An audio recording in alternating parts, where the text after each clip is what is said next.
Hey guys, I totally forgot to talk about holes in your graph. So if you look back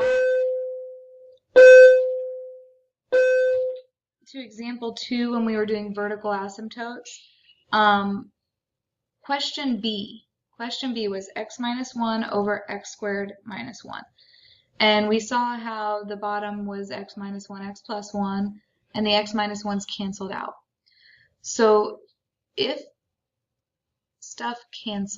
if stuff cancels, that actually creates a hole in your graph where your graph is undefined.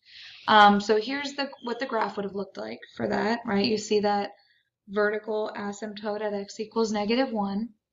Um, but at x equals +1, it looks like there's a graph here. But if you click at 1, notice it says my y coordinate is undefined. It's actually a hollowed out circle there.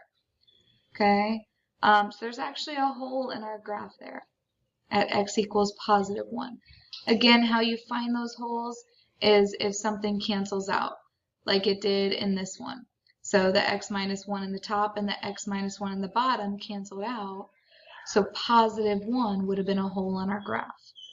I just wanted to share that with you because part of the homework, questions 21, that set of questions, it does say to give the corresponding x values for any holes in your graph.